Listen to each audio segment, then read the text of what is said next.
Lucas capítulo 6. O Senhor do Sábado. Certo sábado, enquanto Jesus passava pelas lavouras de cereal, seus discípulos começaram a colher e a debulhar espigas com as mãos, comendo os grãos.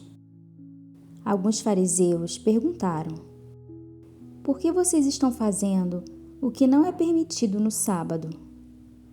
Jesus lhes respondeu: "Vocês nunca leram o que fez Davi quando ele e seus companheiros estavam com fome? Ele entrou na casa de Deus e, tomando os pães da presença, comeu o que apenas aos sacerdotes era permitido comer, e os deu também aos seus companheiros. E então lhes disse: O Filho do Homem é Senhor do sábado." No outro sábado, ele entrou na sinagoga e começou a ensinar. Estava ali um homem cuja mão direita era atrofiada. Os fariseus e os mestres da lei estavam procurando motivo para acusar Jesus. Por isso o observavam atentamente, para ver se ele iria curá-lo no sábado. Mas Jesus sabia o que eles estavam pensando e disse ao homem da mão atrofiada: "Levante-se e venha para o meio." Ele se levantou e foi. Jesus lhes disse: "Eu lhes pergunto, o que é permitido fazer no sábado? O bem ou o mal? Salvar a vida ou destruí-la?"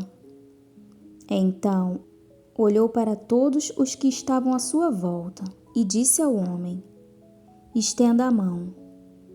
Ele a estendeu e ela foi restaurada.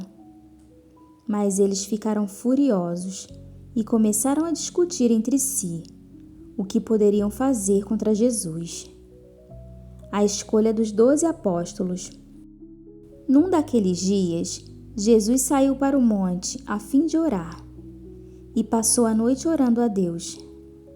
Ao amanhecer, chamou seus discípulos e escolheu 12 deles, a quem também designou apóstolos: Simão, a quem deu o nome de Pedro, seu irmão André, Tiago, João, Filipe, Bartolomeu, Mateus, Tomé, Tiago, filho de Alfeu, Simão, chamado Zelote, Judas, filho de Tiago, e Judas Iscariotes, que veio a ser o traidor. Bênçãos e ais. Jesus desceu com eles e parou num lugar plano. Estavam ali muitos dos seus discípulos e uma imensa multidão, procedente de toda a Judéia, de Jerusalém e do litoral de Tiro e de Sidom, que vieram para ouvi-lo e serem curados de suas doenças. Os que eram perturbados por espíritos imundos ficaram curados, e todos procuravam tocar nele, porque dele saía poder que curava todos. Olhando para os seus discípulos, ele disse: "Bem-aventurados vocês, os pobres, pois a vocês pertence o reino de Deus. Bem-aventurados vocês, que agora têm fome, pois serão satisfeitos. Bem-aventurados vocês que agora choram, pois haverão de rir. Bem-aventurados serão vocês, quando os odiarem, expulsarem e insultarem, e eliminarem o nome de vocês, como sendo mal, por causa do Filho do Homem. Regozijem-se nesse dia e saltem de alegria, porque grande é a sua recompensa no céu. Pois assim os antepassados deles trataram os profetas. Mas ai de vocês, os ricos, pois já receberam sua consolação. Ai de vocês que agora têm fartura, porque passarão fome. Ai de vocês que agora riem, pois haverão de se lamentar e chorar. Ai de vocês, quando todos falarem bem de vocês, pois assim os antepassados deles trataram os falsos profetas. O amor aos inimigos. Mas eu digo a vocês que estão me ouvindo: amem os seus inimigos, façam o bem aos que os odeiam, abençoem os que os amaldiçoam, orem por aqueles que os maltratam. Se alguém lhe bater numa face, ofereça-lhe também a outra. Se alguém lhe tirar a capa, não o impeça de tirar-lhe a túnica. Dê a todo aquele que lhe pedir. E se alguém tirar o que pertence a você, não lhe exija que o devolva. Como vocês querem que os outros lhes façam, façam também vocês a eles. Que mérito vocês terão se amarem os que os amam? Até os pecadores amam os que os amam. E que mérito terão se fizerem o bem àqueles que são bons para com vocês? Até os pecadores agem assim. E que mérito terão se emprestarem a pessoas de quem esperam devolução?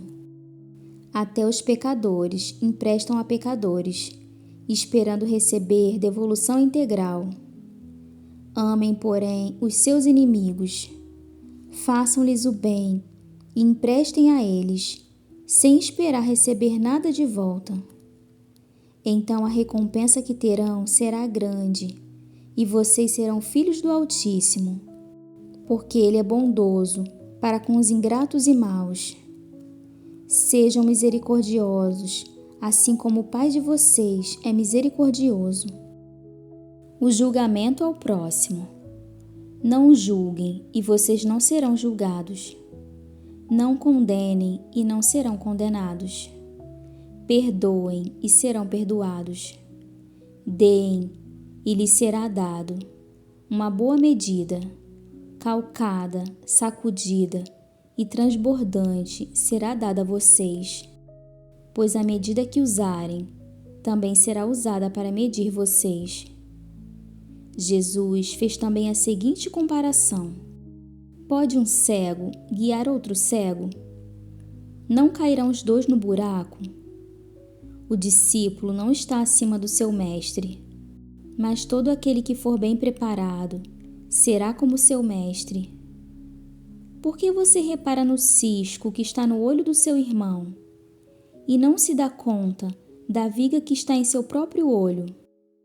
Como você pode dizer ao seu irmão: irmão, deixe-me tirar o cisco do seu olho, se você mesmo não consegue ver a viga que está em seu próprio olho?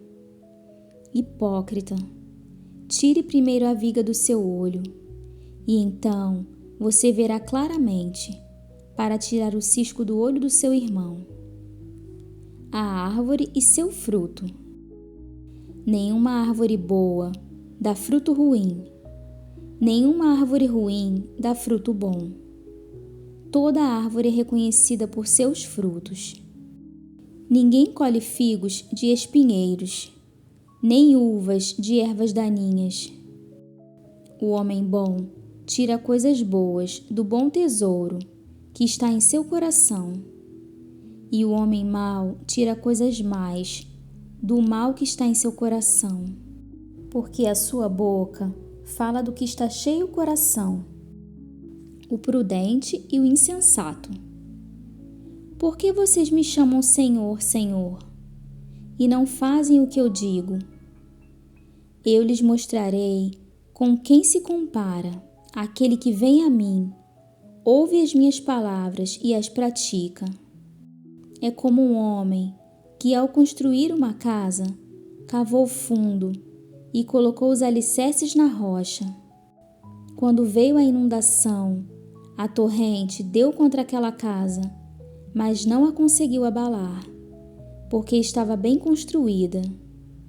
Mas aquele que ouve as minhas palavras e não as pratica é como um homem que construiu uma casa sobre o chão, sem alicerces.